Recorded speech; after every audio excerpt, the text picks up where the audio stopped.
Hi, ik ben Kusai, ik kom uit Syrië, ik oud 30 jaar en ik woon al 1 jaar in Nederland. I have osteogenesis imperfecta. It's a brittle bone condition. I break my bones very easily. I need to be really extra careful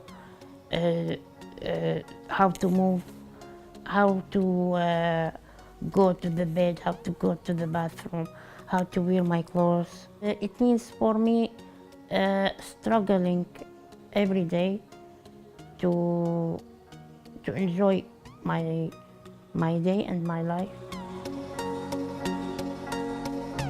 Recently, I started to go to the Dutch school only before 2 months. And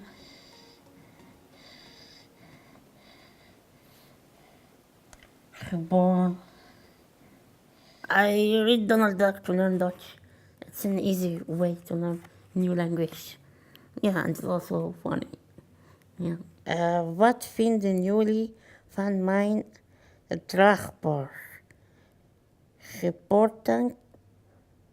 Yeah, so I'm still learning. Some words really difficult and new for me.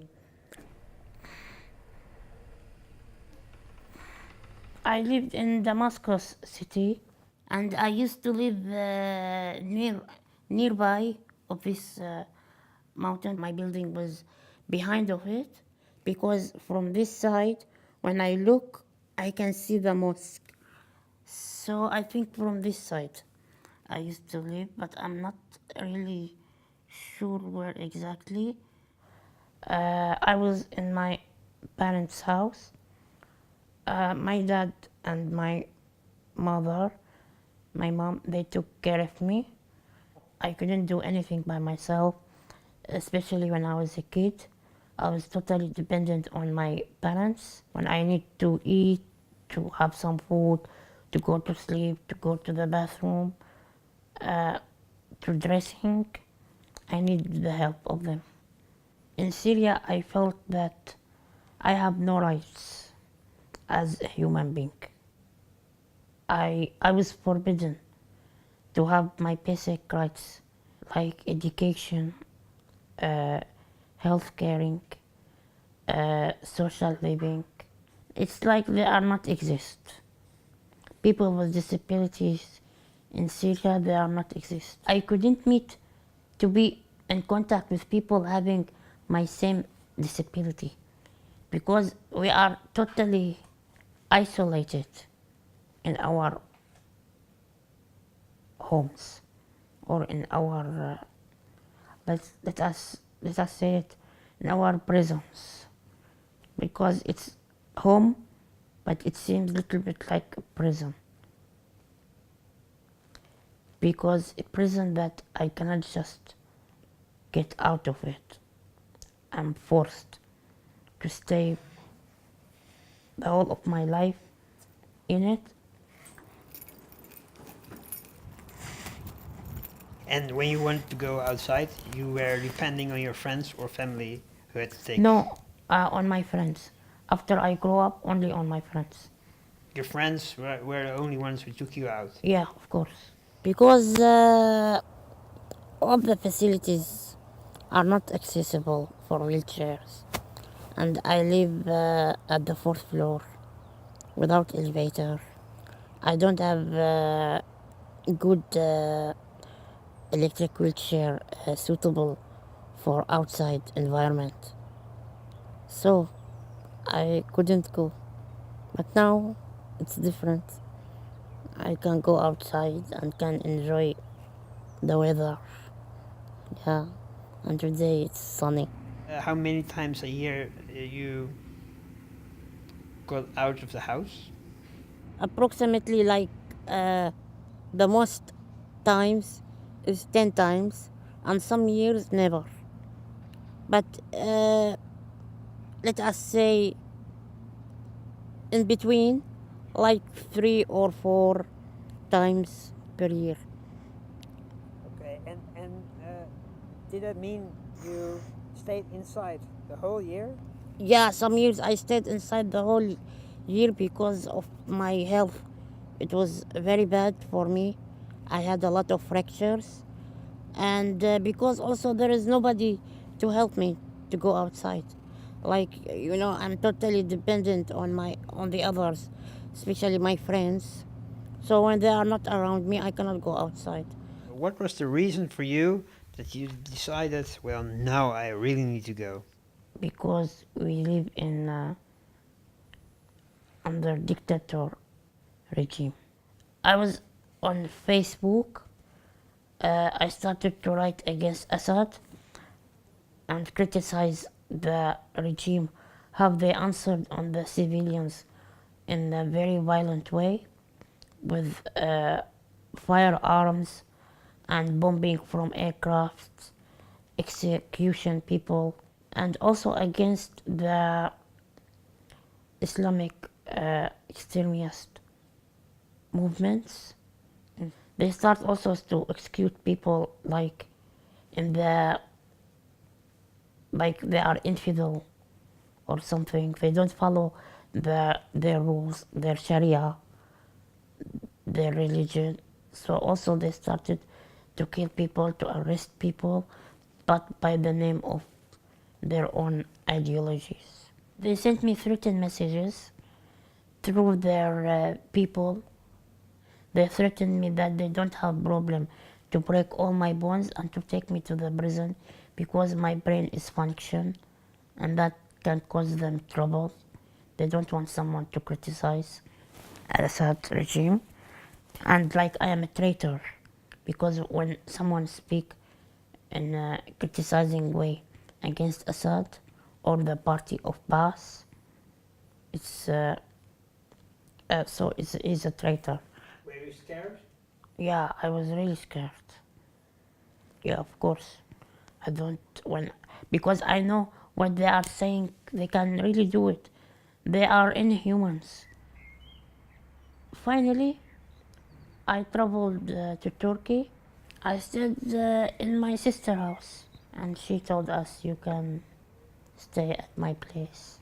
It was only just a new start, but not that much. Only I don't hear the voice of the explosions anymore. Nobody is threatening my life from the government of the regime or from the Islamic parties. But on the personal level, considering my health, my study, my daily life, nothing changed. It was the same problem, but just different place. Yeah. We were trying to find solution that I to travel through the United Nations to apply for a request to travel. But nothing worked. I put in my head that the only way to travel is to go through the sea. So I started to look for a person that we can go together, and I told myself that person who will help me, I go with him. I will try also to support him financially with the cost of his trip. I found it through a friend of mine also. It's just my friend. He introduced me to this person, and that person, he was a young guy. He also he has no money to travel by his own. First and second, he was a good uh, young man. He called me and he said, after 2 days, we would a trip by boat will just leave. Do you want to come? And I just said on the phone, yeah, I want to come. So I took the decision in 48 hours. And my sister, she was totally collapsed and she was shocked. Why you want this? Then I told her, it's not your choice, my choice. Were you aware of the danger? Yeah, of course, I was aware of the dangers, but I told myself I have two choices. I want to live the rest of my life in dignity, or I want to die. I don't have a problem. I just felt it is dying is better to live the rest of my life in that way. I said goodbye to my sister and her husband at the bus station. It was the very terrible moments because it was like maybe the last time we'll see each other. Maybe I will not make it. Nobody knows. And I was heavily thinking that maybe today is my last day. But actually, I wasn't afraid. I was very determined. I want to go forward. The last moments, it's like I was looking to everything around, surrounding me, like it is the last time I will see this. I wasn't scared, but I was like, I told myself, maybe I will thrown in this water, but I want to reach the other side, whatever it cost me. So the guys, they came, they told me, okay, prepare yourself. They held me up, then they threw my wheelchair in the water. So I felt like something, they're taking some part from me. And they held me and they put me in the rubber boat. And here was the real horror started.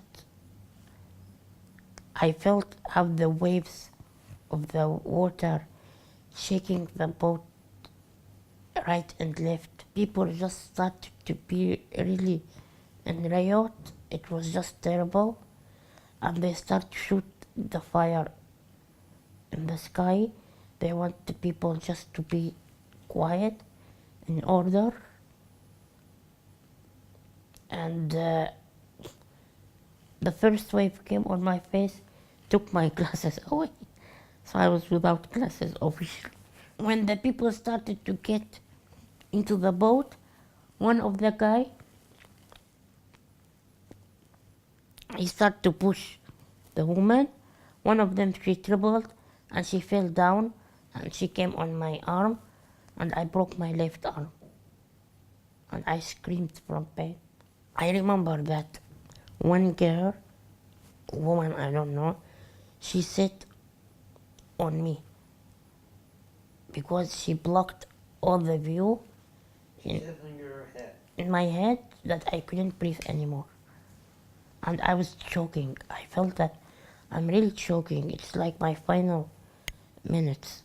And I was just trying to find small open hole to take my breath. And then I told him, man, I'm choking, do something immediately, I'm dying. Then he started to scream, move away. I have a human sitting between my legs. He's going to die. And people, where is he, where is he? And I was the shortest one in the boat and he's just looking for me in the dark. Where is he, where I am? And I was like, I'm here, I'm here. And she said, oh, sorry, I'm sitting on you. And she started to cry. And then this guy told her, okay, go away. Then I started to vomit also because I get so like frightened and dizzy. So I started to vomit and I was going to choke by vomit because I cannot just throw it away. It's back again in my throat because there's no place to do it. It's just very tight, man. It's the tightest place in my life ever. And after that, the water started to come in, and maybe after 1 hour, half of the boat was full of water. And I was the shortest one, so the water was above my chest. And 10:30, we arrived to the island, finally. But we were so lucky, like after we left This moment was very joyful for me, even under all this miserable pressure, that people starting to celebrate and yelling, and yes, we made it. I remember that the guys, they held me up, and here I was so in pain. My arm was broken, and they took me and they put me on the rocks. يا قصي أتلى السلام لأختك.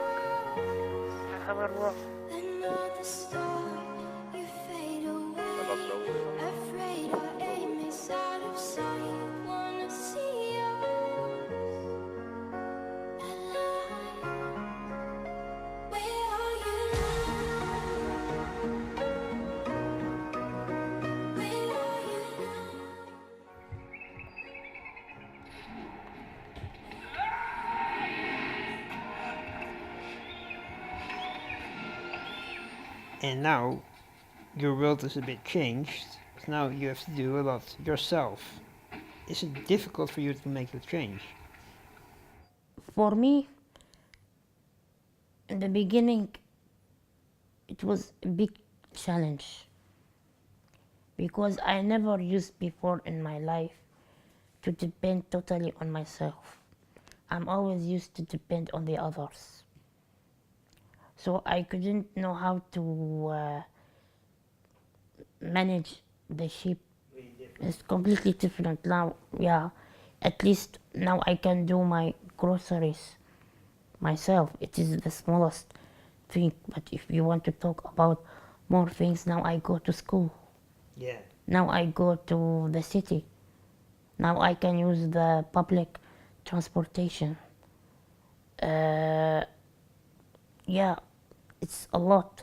It means a lot for me. The first day I was on my wheelchair in the city, I just couldn't believe that I am now in this moment, and this is the truth. Yeah. It's not just a dream or something. Was it worth it? Yeah, it's for absolutely.